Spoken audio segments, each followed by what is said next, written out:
రామేశ్వరం ఎందుకు వెళ్ళాలి అంటే శివకేశవుల మధ్య ఉన్న అభేద స్థితిని ఆవిష్కరిస్తుంది.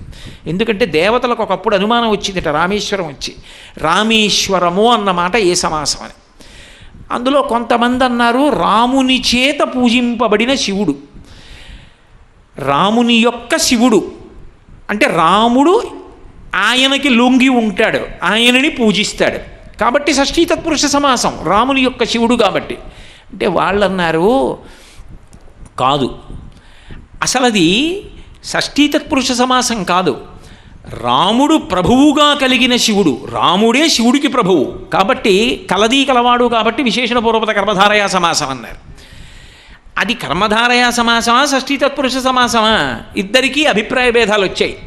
సరే మనం దెబ్బలాడుకోవడం ఎందుకు, తిన్నగా శివుడి దగ్గరికి వెడదామని శివుడి దగ్గరికి వెళ్ళారు. అయ్యా మీకు రాముడు ప్రభువా, మీరు రాముడికి ప్రభువా చెప్పండి అన్నారు. ఆయన అన్నాడు రాముడే నాకు ప్రభువు, రాముని ప్రభువుగా కలిగిన శివుడను, అందుకని మీరు చెప్పినట్టు కర్మధారయా సమాసం అన్నాడు. బయటికి వచ్చాక కొంతమంది అన్నారు శివుడు అంతే వినయం మహాజ్ఞాని, అలా అంటాడు కానీ నిజం కాదు, విష్ణువుడు అడుగుదాం అన్నారు. విష్ణువు దగ్గరికి వెళ్ళారు వైకుంఠానికి. ఆయన అన్నాడు శివుడు చెప్పింది అబద్ధం, అది కాదు నిజం, ఆయన వినయంతో అలా అంటాడు. అలా అయితే నేను ఎందుకు శివలింగ ప్రతిష్ఠ చేస్తాను, శివుని ప్రభువుగా కలిగిన రాముడను కాబట్టి రాముని యొక్క శివుడు, అందుకనేది షష్ఠీ తత్పురుష సమాసమే అన్నాడు. ఈయనేమో శివుణ్ణి పొగుడుతున్నాడు, శివుడు విష్ణువుని పొగుడుతున్నాడు, అసలు ఇది ఏది నిజంగా అని. మధ్యలో ఇంకో ఆయన ఉన్నాడు కదా బ్రహ్మగారు, 4 తలకాయలతో వేదం చెప్తుంటాడు, ఆయన్ని అడుగుదామని దేవతలందరూ బ్రహ్మగారి దగ్గరికి వెళ్ళారు. అయ్యా రాముని యొక్క శివుడా, శివుని ప్రభువుగా కలిగిన రాముడా, ఏది ఇందులో నిజమని అడిగారు. ఆయన అన్నాడు రే ఇంత దేవతలైనా మీకు అసలు విషయం అర్థం కాలేదురా, రాముడే శివుడైనాడు, ఆయనే ఈయన కాబట్టి ఇది బహువ్రీహి సమాసం తప్ప అసలు నిజానికి కలదీ కలవాడు ఉంటే కర్మధారయం, ఇది బహువ్రీహి సమాసం, ఆయనే ఈయన ఈయనే ఆయన, ఇద్దరి మధ్య భేదం లేదు, ఇది తెలుసుకోండి అన్నాడు. అందుకే రామేశ్వర క్షేత్రం ఏం చేస్తుంది అంటే శివకేశవుల మధ్య ఏ భేదము లేదు అన్న సత్యము అవగతమయ్యేటట్టు చేస్తుంది. కాబట్టి మళ్ళీ వెనక్కి రండి, దేవతాస్వరూపముల చేత ప్రతిష్ఠ చేయబడినటువంటి శివలింగములు ఉంటాయి. ఇప్పటికీ మీరు శ్రీశైలం వెడితే శ్రీశైలంలో వరుసగా ధర్మరాజు, భీముడు, అర్జునుడు, నకులుడు, సహదేవుడు 5గురు ప్రతిష్ఠ చేసినటువంటి శివలింగాలు ఉంటాయి. అలాగే మీరు సామర్లకోట వెడితే, సామర్లకోట కాదు దాని పేరు శ్యామలకోట, యథార్థానికి ద్రాక్షారామం కాదు దక్షవాటిక, దక్షారామం, మన అదృష్టం పేర్లన్నీ అలా అయిపోయాయి. శ్యామలకోటలో సాక్షాత్తు సుబ్రహ్మణ్య ప్రతిష్ఠ శివలింగం కాబట్టి ఒక్కొక్కచో దేవతల చేత ప్రతిష్ఠ చేయబడి ఉంటాయి శివలింగాలు, ఒక్కొక్కచో ఋషుల చేత ప్రతిష్ఠ చేయబడి ఉంటాయి. అగస్త్యుని చేత ప్రతిష్ఠింపబడింది, శ్రీకాళహస్తి వెడితే ఇప్పటికే మార్కండేయ మహర్షి చేత ప్రతిష్ఠింపబడిన శివలింగం కూడా కనపడుతుంది. కాబట్టి ఋషుల చేత చేయబడినటువంటి శివలింగాలు, అలాగే మనుష్యుల చేత ప్రతిష్ఠ చేయబడినటువంటి శివలింగాలు. అన్నంరాజు దంపతులు ఇక్కడ స్ఫటికలింగాన్ని ప్రతిష్ఠ చేసినట్టు మనుష్యుల చేత ప్రతిష్ఠ చేయబడిన శివలింగాలు, ఇలా ఎన్నో శివలింగాలు తమంత తాముగా ప్రకృతిలో ఏర్పడిన వాటి దగ్గర నుంచి స్వయంభూ శివలింగాల వరకు ఎన్నో శివలింగాలు కనపడుతూనే ఉంటాయి. ఎక్కడికి వెళ్ళండి లింగ ప్రతిష్ఠ కనపడుతూ ఉంటుంది. ఎందుచేత అంటే లింగ ప్రతిష్ఠ అంత గొప్పది కాబట్టి అన్ని శివలింగములు లోకమంతటా కూడా ఏర్పాటు చేయబడి ఉన్నాయి. ఈ సందర్భంలో నేను మీతో ఒకటి మనవి చేయవలసి ఉంటుంది. శంకర భగవత్పాదులు పంచాయతన పూజ అని ప్రవేశపెట్టారు. పంచాయతన పూజలో అసలు మనకి ఎవరు కులదైవమో, ఎవరు ప్రధానముగా పూజ అందుకోవాలో ఆ మూర్తిని మధ్యలో ఉంచుతారు, మిగిలిన నలుగురిని చుట్టూ ఉంచుతారు. శివ పంచాయతనం అనుకోండి, ఇంట్లో శివుడు ప్రధానమూర్తిగా పూజ అందుకోవాలనుకోండి, అందుకోవాలి అంటే శివుణ్ణి మధ్యలో పెడతారు. 4 వైపులా విఘ్నేశ్వరుణ్ణి, అలాగే సూర్యభగవానుణ్ణి, అలాగే శ్రీ మహావిష్ణువుని, అంబికని అమ్మవారిని 4 వైపులా ఉంచి మధ్యలో శివుణ్ణి ఉంచుతారు. వీళ్ళ నలుగురికి ముందు పువ్వేసి అనుమతి ఇస్తే తప్ప మీరు శివుడి దగ్గరికి వెళ్ళలేరు. కాబట్టి అందరి పట్ల ఏకమైనటువంటి భక్తి భావన కలుగుతాయి. శంకరులు ప్రవేశపెట్టిన పంచాయతన పూజా విధానం అది. మీరు భారతదేశాన్ని జాగ్రత్తగా పరిశీలించండి. నేపాల్లో ఉన్నటువంటి గండకీ నదిలో విష్ణు సంబంధమైనటువంటి సాలగ్రామం దొరుకుతుంది. తంజావూరులో సూర్య సంబంధమైనటువంటి స్ఫాటిక శాలిగ్రామం దొరుకుతుంది. శ్రీకాళహస్తిలో సువర్ణముఖరి నదిలో అమ్మవారి సంబంధమైనటువంటి సాలగ్రామం దొరుకుతుంది. గంగానదికి ఉపనది అయినటువంటి శోణభద్రా నదిలో విఘ్నేశ్వర సాలగ్రామం దొరుకుతుంది. నర్మదా నదిలో బాణలింగం దొరుకుతుంది. నర్మదా నది ఎక్కడుంది? భారతదేశానికి మధ్యలో నర్మద ప్రవహిస్తుంది. మధ్యలో ప్రవహించేటటువంటి నర్మదకున్న గొప్పతనం ఏమిటో తెలుసా? సర్పములు ఎక్కువ ఉంటాయి. సర్పము అమ్మవారి స్వరూపం. అందుకే శివలింగం మీద సర్పము అలంకారం చేయబడితే అమ్మవారు చుట్టుకున్న అయ్యవారి స్వరూపం. అందుకే పాము చుట్ట చేయించి శివలింగానికి ఆరాధన అంతా అయిపోయిన తర్వాత అది పెట్టి దర్శనమిచ్చి హారతులు ఇస్తారు. ఎందుకు అలా ఇస్తారు అంటే శంకర భగవత్పాదులు వర్ణిస్తారు శివానంద లహరిలో.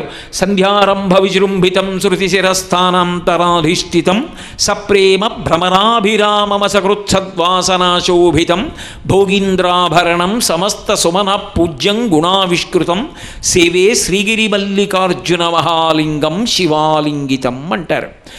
ఆ సాయంకాలం వేళ అర్జున వృక్షం శ్రీశైలానికి స్థల వృక్షం అది. ఆ తెల్ల మద్ది చెట్టు నల్లుకున్నటువంటి మల్లెతీగ ఎలా ఉంటుందో పార్వతీదేవి చేత ఆలింగనము చేయబడినటువంటి పరమశివ స్వరూపం అలా ఉంటుంది. మనకి సనాతన ధర్మంలో అమ్మవారితో కూడుకుని ఉన్నటువంటి మూర్తిని ఉపాసన చేస్తాం, ఆరాధన చేస్తాం. అందుకే శ్రీ మహావిష్ణువు విషయంలో కూడా పరాశర భట్టర్లు శ్రీగుణరత్న కోసం చేస్తూ అనుకలతను కాండాలింగనారంభ శుంభత్ ప్రతిదిశ భుజశాఖా శ్రీ సఖానోకహర్ది స్తననయన గుళుచ్ఛస్పార పుష్పద్విరీఫ రచగితుమయి లక్ష్మీ కల్పవల్లీ కటాక్షాన్ అంటారు.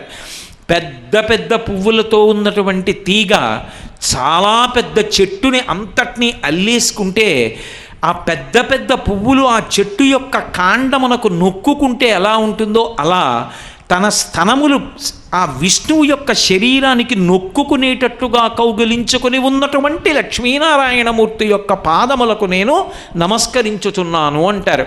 సశక్తియుతుడై అమ్మవారితో కలిసి ఉన్నటువంటి ఈశ్వర స్వరూపానికి సనాతన ధర్మంలో ఉపాసన ఆరాధన ఉంటుంది. కాబట్టి ఇక్కడ కూడా శివలింగము అనేటప్పటికీ అమ్మవారితో కూడుకున్నటువంటి స్వామి అని అర్థం ఏంటంటే ప్రకృతి స్వరూపిణిగా అమ్మవారు పక్కన కరచరణాదులతో ఉంటుంది. ఏ శివాలయంలోనైనా మీరు చూడండి శివలింగం ఉంటుంది, శివలింగం పక్కన అమ్మవారు ఉంటుంది, అదే అంతరాలయంలో. కానీ ఎప్పుడైనా అలా పక్కన లేదనుకోండి, అమ్మవారు పక్కన లేదంటే నా ఉద్దేశం శివలింగాన్ని అమ్మవారు ఆలింగనం చేసుకున్న రూపంగా చూసి హారతి ఇచ్చి తరించాలనుకున్నాడు అనుకోండి, అప్పుడు చుట్టుకుని ఇలా పైకి పడగెత్తినటువంటి పావుని తీసుకొచ్చి శివలింగానికి బిగిస్తారు. బిగించి అప్పుడు దానికి నీరాజనం ఇస్తారు. ఇప్పటికీ డెహ్రాడూన్ దగ్గర నుంచి ముస్సోరీ వెళ్ళేటప్పుడు ఒక పెద్ద గుహ ఉంటుంది డెహ్రాడూన్ కిందనే.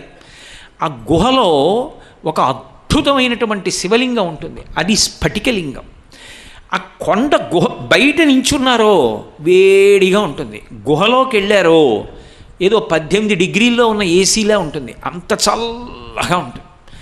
ఎంతమంది జనం చూస్తూ నిండనివ్వండి, పసుపు వర్ణంలో మెరిసిపోతున్నటువంటి బంగారు రంగు నాగుపాం ఒకటి ఇంత జనంలోంచి వచ్చి శివలింగానికి దగ్గరికి వెళ్ళి దాని యొక్క పీఠం మీదకి వెళ్ళి శివలింగాన్ని చుట్టుకుని పడగ విప్పుతుంది.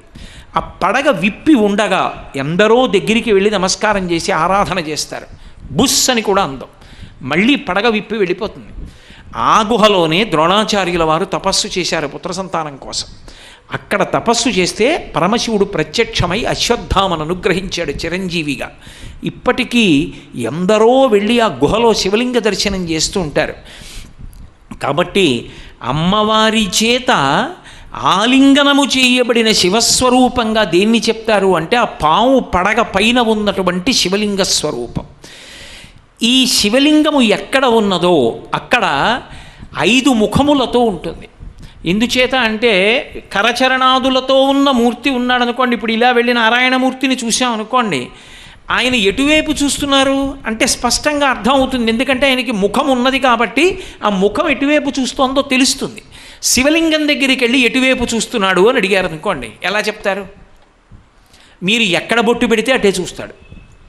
ఎందుకంటే ఆయన 5 ముఖములతో చూస్తూ ఉంటాడు. సజ్జోజాత అఘోర తత్పురుష వామదేవ ఈశానములు అంటారు. 4 దిక్కులకి 4 ముఖములు, 5వ దిక్కు పైకి 1 ముఖము పెట్టి చూస్తాడు. అలా చూసేటటువంటి లక్షణం ఉన్నవాడు కాబట్టే ఆయనకి పంచాస్యము అంటే 5 ముఖములు కలిగినటువంటి సింహస్వరూపుడు అని ఒక పేరు. సింహం ఉందనుకోండి అరణ్యంలో, సింహం యొక్క గర్జన చాలు మిగిలినవన్నీ పారిపోతాయి. పరమశివుడు సింహం లాంటి వాడు, ఆయన పాదములు పట్టుకున్న వాడికి ఇంకా భయమే లేదు. అందుకే శివుడు 5 ముఖాలతో చూస్తాడు. ఎటువైపు ఏ ముఖం ఉంటుంది అంటే తూర్పు దిక్కుకి ఉన్నటువంటి వైపు మీరు బొట్టు పెట్టారనుకోండి. అందుకే మీరు ఎప్పుడైనా గమనించారో లేదో, శివాలయం లోపల చుట్టూ కూర్చుని అభిషేకం చేస్తారు. అసలు యథాశాస్త్రంగా చెప్పాలి అంటే శివాలయం లోపల అర్చకుడు అభిషేకం చేస్తుండగా చూడడమే ఉత్తమమైన పద్ధతి. ఎందుచేత అంటే శివలింగం మించి నిర్మాల్యం కింద పడితే తొక్కడం అపరాధం, అవి మీదకి తోలడం అపరాధం. అందుకని అభిషేకం జరుగుతుండగా బయట కూర్చుని చూడడం, నేను ఇందాక మీతో యజుర్వేద ధ్యాన శ్లోకం గురించి చెప్పినట్టుగా ధ్యాయేత్ ఈప్సిత సిద్ధయే, ధ్యానం చేస్తే చాలు కోర్కెలు సిద్ధిస్తాయి. ఒకానొకప్పుడు శృంగగిరి పీఠాధిపత్యం వహించినటువంటి మహాపురుషులు చంద్రశేఖర భారతీ స్వామివారి దగ్గరికి ఒక బ్రాహ్మణుడు వెళ్ళాడు. అయ్యా, నా భార్యకు ఒంట్లో బాగుండట్లేదు, అనారోగ్యంగా ఉంది, ఆ అనారోగ్యం తగ్గట్లేదు, ఎలా అని అడిగాడు. నువ్వు బ్రాహ్మణుడివి, వేదం చదువుకున్నావు, రుద్రాధ్యాయం వచ్చా? అయ్యో రాకపోవడం ఏంటండి, వచ్చు. ఒక పని చేయి, ప్రతిరోజు రుద్రాధ్యాయం చదివి నీ భార్యకి తీర్థమయ్యి. చాలా దూరంలో ఉంది, ఒంట్లో బాగోలేదు, ఇప్పుడు మళ్ళీ నేను వెళ్ళే వరకు ఉండద్దు, మీరు అనుగ్రహిస్తారని వచ్చాను. ఆయన అన్నారు, అలాగా, ఓ పని చేయి, రోజు తుంగానది ఒడ్డున కూర్చో, ఇక్కడే మొదలుపెట్టు, స్నానం చేసేసి ఒడ్డున కూర్చో, రుద్రాన్నంతటినీ పారాయణ చేసి, అభిషేకం అక్కర్లేదు, శివలింగం దగ్గర పారాయణ చెయ్యి. పారాయణ చేసేటప్పుడు ధ్యానం చెయ్యి. ఆఖరణ అంతా అయిపోయిన తర్వాత తుంగానదిలో ఉన్నటువంటి నీళ్లు నీకు అవకాశం ఉండి అభిషేకం చేస్తే అభిషేక జలమో, నీ భార్య పుచ్చుకుంటోంది అని భావన చేసి పక్కన పళ్ళెంలో 3 మార్లు విడిచిపెట్టు. ఇలా ఇక్కడే ఉండి మండలం రోజులు చెయ్యి అన్నారు. మండలం రోజులు చేశాడు ఆయన. అక్కడ అవతల ఊళ్ళో ఉన్న ఆయన భార్య తేరుకుని పూర్తిగా స్వస్థత పొందింది. యథార్థంగా జరిగింది. మీరు కావాలంటే శృంగగిరి పీఠ గురు చరిత్రలో చదవచ్చు. అందుకే అంతటి వైభవోపేతమైనటువంటి రుద్రాధ్యాయం ఏదుందో దాన్ని పారాయణ చేస్తే చాలు.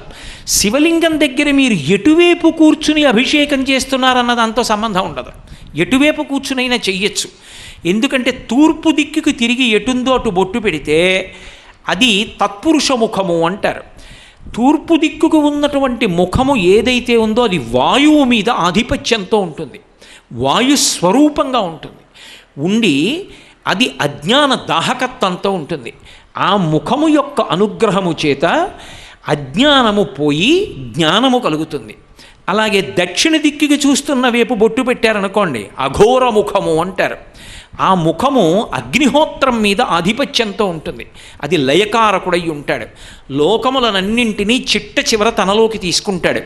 నేను లయకారకుడు అని మాట అన్నప్పుడల్లా చంపేస్తాడు అని మీరు బెంగపెట్టుకోకూడదు. కొంతమందికి కలిగినటువంటి వ్యాధుల చేత నిద్ర లేనటువంటి స్థితి కలుగుతుంది. నిద్ర పట్టలేదనుకోండి, మరునాడు ఆకలేదు. మరునాడు ఆకలి వెయ్యలేదనుకోండి, రాత్రి నిద్ర పట్టదు. నిద్ర పట్టక ఆకలి వేయకపోతే తొందరలోనే శరీరము రోగగ్రస్తం అయిపోతుంది. ఇక ఎందుకు పనికిరాడు. చెన్నైలో ఉన్నారు ఒక ఆయన భార్యకి ఒకప్పుడు ఒక వింత వ్యాధి వచ్చింది. ఒక 2 నెలల పాటు ఆవిడ నిద్రపోలా. ఆవిడికి ఏం చేసినా నిద్ర పట్టేది కాదు. ఆఖరికి ఆ తల్లి ఔషధ సేవనం కూడా చేసింది, అయినా నిద్ర పట్టకపోతే ఏమైపోతుందండి, తల పగిలిపోతుంది, తలపోటు వచ్చి. అప్పుడు ఏం చేయాలో అర్థం కాక కంచి వెళ్ళింది ఆవిడ. నడిచే దేవుడని పేర్గాంచిన మహాపురుషులు, ప్రాతస్మరణీయులు, అపర శంకరావతారం, నడిచి వెళ్ళినటువంటి శివస్వరూపం మహాస్వామి కూర్చునున్నారు పీఠంలో. ఆవిడ లోపలికి వెళ్ళి నమస్కారం చేసింది. ఆయన ఇలా తలెత్తి చూసి, 2 నెలలుగా నిద్రపోలేదే అన్నారంతే. ఆవిడేం చెప్పలేదు. 2 నెలలైంది నిద్రపోయి నువ్వు అన్నారు. అవును స్వామి అంది. ఏదో చెప్పబోయింది. ఇలా అన్నారు, ఆగు. ఆ పక్కన తట్టలో ఒక దానిమ్మ పండు ఒకటి తీసి ఈ రెండు చేతుల మధ్యలో పెట్టుకొని కాసేపు ధ్యానం చేశారు. మరి ఆయన ఏ కామాక్షిని ఆరాధన చేశారో, ఏమడిగారో ఆ పండు తీసి ఆవిడికి ఇచ్చారు. నువ్వు కారులో బయలుదేరి వెళ్ళిపో మద్రాసు, ఒళ్ళో పండు పెట్టుకుని రెండు చేతులతో పట్టుకో, ఇంటికి వెళ్ళిపోయిన తర్వాత పండు విప్పి చూడు, పడుకో అన్నారు. తిను అనలేదు. ఆవిడ కారులో వెళ్ళిపోతూ ఆ దానిమ్మ పండు చేతిలో పెట్టుకుని రెండు చేతులతో పట్టుకుని ఇంటికి వెళ్ళిపోయింది. మిసమిసలాడుతున్న పండు. దాన్ని ఇంటికి వెళ్ళి ఇలా విప్పి చూసింది, నల్లగా మాడిపోయి బూజు పట్టేసింది. ఆ పండు అక్కడ పెట్టేసి ఆవిడ పడుకుంది, అంతే. ఇంకా ఆ తర్వాత ఆవిడకి ఎప్పుడూ నిద్ర పట్టకపోవడం అన్న సమస్య లేదు, గాఢ నిద్రలోకి వెళ్ళింది. శివస్వరూపం లయకారకుడు అంటే నిద్రాకాలిక సుఖమును ఇవ్వగలిగిన వాడు, స్వల్పకాలిక లయమని పేరు దానికి. అలాగే మనకి ఆయన జ్ఞానం ఇస్తాడు. ఆ జ్ఞానం ఇవ్వడాన్ని ప్రళయము అని పిలుస్తారు. జ్ఞానము ద్వారా మోక్షం కలుగుతుంది. ఈ బ్రహ్మాండములన్నిటికీ కూడా ప్రళయంలో తనలోకి తీసేసుకుంటాడు అనుగ్రహించి. అది మహాప్రళయము అని పిలుస్తారు. ఒకరికి జ్ఞానం ఇస్తే ఆత్యంతిక ప్రళయము అని పిలుస్తారు. ఈ మూడు ఇవ్వగలిగినటువంటి అగ్నిస్వరూపాన్ని అఘోరముఖం అని పిలుస్తారు. అందుకే శివలింగానికి ప్రదక్షిణం చేస్తున్నప్పుడు ఇన్ని ముఖముల యొక్క కాంతి పడుతుంది. అందుకే శివాలయ ప్రదక్షిణం అంత గొప్పదైంది. కాబట్టి దక్షిణానికి తిరిగి ఉన్న ముఖం ఏదో తిరగడం అంటే తిరుగుతుందని కాదు నా ఉద్దేశ్యం. దక్షిణం వైపుకి శివలింగంలో ఉన్నటువంటి ముఖం ఏది ఉందో, దక్షిణం వైపుకు ఉన్నటువంటి తలం, అది అఘోర ముఖం. పశ్చిమ దిక్కుకు వచ్చేటప్పటికీ చూసేటటువంటి ముఖాన్ని సజ్జోజాత ముఖం అంటారు. శైవాగమంలో శివాలయాలన్నిటిలోకి శ్రేష్టమైన శివాలయం ఏది అంటే పశ్చిమ దిక్కుని చూస్తున్నటువంటి శివాలయం.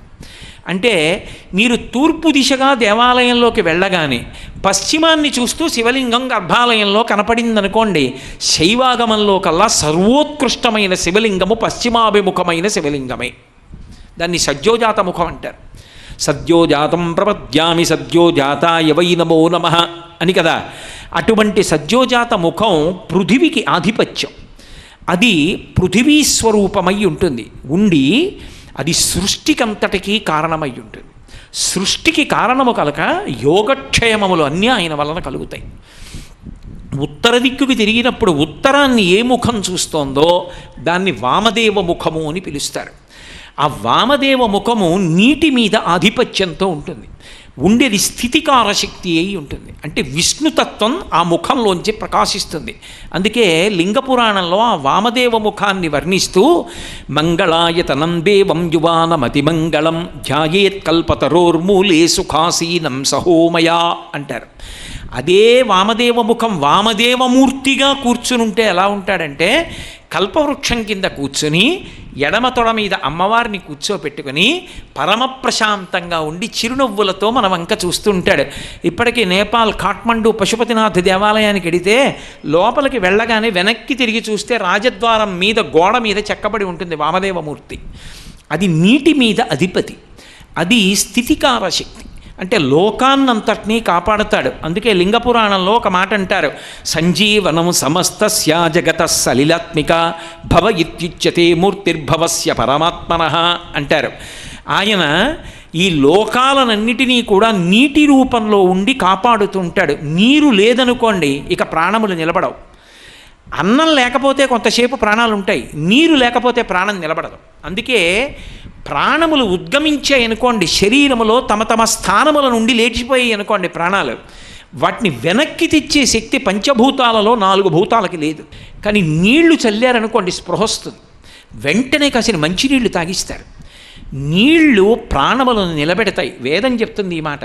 జలములకు ఉన్న గొప్పతనం ఏమి అంటే తమ తమ స్థానముల నుండి పైకి లేచిపోయినటువంటి వాటికి మళ్ళీ ప్రాణములను యథాస్థానములలో కూర్చోపెట్టేదేది అంటే నీరు ఒక్కటే. ఆ నీటి రూపంలో ఉండేవాడు ఎవరంటే, నీటికి అధిపతి ఎవరు అంటే పరమేశ్వరుడు. ఉత్తర దిక్కుకు తిరిగిన వామదేవ ముఖంగా ఉంటాడు, నీటి మీద అధిపతిగా ఉంటాడు, స్థితికార శక్తిగా ఉంటాడు, లోకములకు రక్షణ చేస్తూ ఉంటాడు. ఆ ముఖము చేతనే ధర్మాన్నంతటినీ కూడా లోకానికి ఇస్తూ ఉంటాడు. పైన ఉన్నటువంటి ముఖం ఆకాశాన్ని చూస్తూ ఉంటుంది, దాన్ని ఈశాన ముఖం అంటారు. ఆ పైకి చూసేటటువంటి ఆ ముఖం మోక్షాన్ని ఇస్తుంది. అది ఆకాశం మీద ఆధిపత్యంతో ఉంటుంది. ఆకాశం అంటే అంతటా వ్యాపించినటువంటిది. అందుకే వ్యోమవత్వ్యాప్తదేహాయ దక్షిణామూర్తయే నమః. అంతటా నిండిపోయి ఉంటుంది ఆ శివస్వరూపం. అది లేనిది ఉండదు ఇంకా. అగ్నిముఖంబు పరాపరాత్మకమాత్మకాలంబు గతి రత్నగర్భ పదము శ్వసనంబు నీయుర్పురసన జలీషుండు దిశలు కర్ణంబులు దివము నాభి సూర్యుండు కన్నులు శుక్లంబు సలిలంబు జఠరంబు జలధులు చదలు శరము సర్వౌషధులు రోమచయము శల్యంబులు అద్రులు మానసమృతకరుండు ఛందములు ధాతువులు ధర్మసమితి హృదయమాస్య పంచకముపరిషదాహ్వయంబైన నీరూపు సరసత్వమై శివాఖ్యయై స్వయం జ్యోతియై ఒప్పు ఆద్యమగుచు అంటారు భాగవతంలో. అలా సమస్తమైనటువంటి తేజస్సులు కూడా ఆయన శరీరంలోనే నిబిడీకృతమైపోతాయి. అలా నిబిడీకృతమైపోయినటువంటి స్వరూపము లింగముగా వచ్చి నిలబడుతుంది. ఆ లింగస్వరూపానికి 5 ముఖములతో సద్యోజాత అఘోర తత్పురుష వామదేవ ఈశానములనేటటువంటి 5 ముఖాలతో పంచభూతముల మీద ఆధిపత్యంతో ఆయన సృష్టికర్త, స్థితికర్త, ప్రళయకర్త, అనుగ్రహకర్త, మోక్షకర్త, తిరోధానము, అనుగ్రహము 5టిని చెయ్యగలిగినటువంటి వాడై ఉంటాడు. అటువంటి లింగస్వరూపం మీద ఒక నీటి బొట్టు పడిందనుకోండి, బ్రహ్మాండములో ఉన్నటువంటి సమస్త ఈశ్వర చైతన్యము కూడా చల్లబడినట్టే. దాని చేతనే శం ద్విపదే శం చతుష్పదే. అందుకే రుద్రంతో అభిషేకం చేసినప్పుడు ఈ మంత్రాన్ని కూడా వాడతారు. శం ద్విపదే, 2 కాళ్ళున్నవన్నీ ప్రశాంతంగా ఉండాలి, చల్లగా ఉండాలి, హాయిగా ఉండాలి, వాటికి కావలసిన ఆహారం వాళ్ళకి దొరకాలి. శం చతుష్పదే, 4 కాళ్ళున్న ప్రాణులు అవన్నీ కూడా సంతోషంగా ఉండాలి, వాటికి ఆహారం దొరకాలి, వాటికి నీరు దొరకాలి, అవి బలవంతంగా వధింపబడకూడదు, అవి సంతోషంగా ఉండాలి. కాబట్టి ఇదంతా దేనిలోంచి వస్తుందంటే, ఈ చల్లపడడం, ఈ ఆనందంగా ఉండడం ఎక్కడి నుంచి వస్తుందంటే ఒక్క శివలింగానికి అభిషేకం చేయడంలోంచి వస్తుంది. అందుకే ఎక్కడ ఎవరుండనివ్వండి, ఎక్కడో ఏ దేశంలోనో ఎవరో బంధువులు ఉన్నారు, వాళ్ళందరూ కూడా సంతోషంగా ఉండాలి. దేని చేత సంతోషంగా ఉంటారు? శివలింగమునకు అభిషేకము చేయడము చేత చల్లగా ఉంటారు. అందుకే మరొక్కసారి వెనక్కి రండి.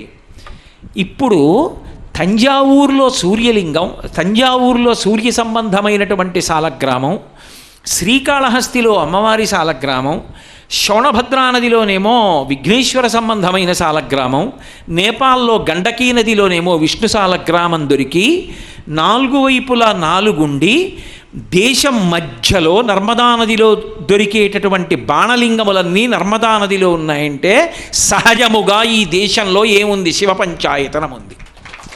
అంటే ఈ దేశం లింగారాధనకు ప్రఖ్యాతి చెందినటువంటి దేశం, శివారాధనకు ఎనలేనటువంటి ప్రాధాన్యతని పొందినటువంటి దేశం.